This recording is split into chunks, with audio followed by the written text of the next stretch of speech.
Hi friends, আমি তনুশ্রীস কিচেনে সবাইকে স্বাগত।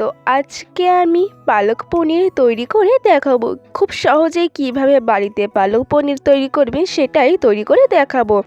পালক পনির তৈরি করার জন্য প্রথম এখানে আমি পালং শাক নিয়েছি। এবার কড়াইতে জল দিয়ে পালং শাকটা 2 থেকে 3 মিনিট মতো স্টিম করে নেব। এবার পালং শাকটা তুলে নিচ্ছি। নিয়ে একটা বাটিতে আমি বরফ জল রেখেছি, তার মধ্যে পালং শাকটা দিয়ে দিচ্ছি। 3 থেকে 4 মিনিট পর পালং শাকটা একটা মিক্সির বাটিতে দিয়ে দিচ্ছি, আর একটা কাঁচা লঙ্কা দিয়ে দিচ্ছি, দিয়ে পেস্ট করে নেব। আপনারা চাইলে সামান্য পরিমাণে জল দিয়েও পেস্ট করে নিতে পারেন।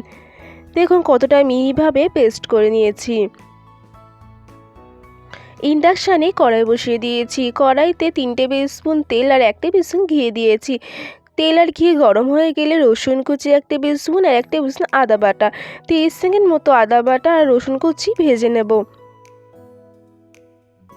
এবার পেঁয়াজ কুচি দিয়ে দিয়েছি। পেঁয়াজটা হালকা লাল করে ভেজে নেব।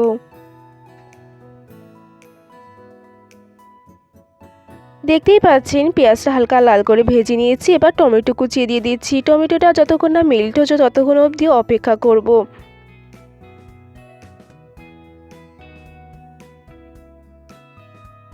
দেখতেই পাচ্ছেন টমেটোটা মেল্ট হয়ে গেছে। এবার 1 টেবিল স্পুন জিরে গুঁড়ো, 1 টেবিল স্পুন লাল লঙ্কা গুঁড়ো, 1 টেবিল স্পুন কাশ্মীরি লঙ্কা গুঁড়ো, 1 টেবিল স্পুন হলুদ, 1 টেবিল স্পুন লবণ। এবার খুব ভালোভাবে মশলাগুলো মিশিয়ে নিচ্ছি। এবার পালং শাকের পেস্টটা দিয়ে দিচ্ছি। এবার মশলার সাথে পেস্টটা খুব ভালোভাবে মিশিয়ে নিচ্ছি। সামান্য পরিমাণে জল দিয়ে মশলাগুলো খুব ভালোভাবে কষিয়ে নেব। 5 মিনিটের জন্য ঢাকা দিয়ে রাখবো। 5 মিনিট পর দেখতেই পাচ্ছেন মশলাটা খুব ভালোভাবে কষে গেছে। এবার পনিরগুলো দিয়ে দেব।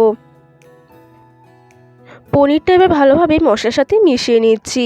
মেশানো হয়ে গেলে হাফ কাপ পরিমাণ জল দিয়ে দেবো। দিয়ে 2 থেকে 3 মিনিটের জন্য ঢাকা দিয়ে রেখে দেবো আবারও। 2 থেকে 3 মিনিট পর দেখতেই পাচ্ছেন পালক পনির তৈরি হয়ে গেছে। এবার নামানোর আগে 1 টেবিল স্পুন গরম মশলা গুঁড়ো দিয়ে ভালোভাবে মিশিয়ে নিচ্ছি।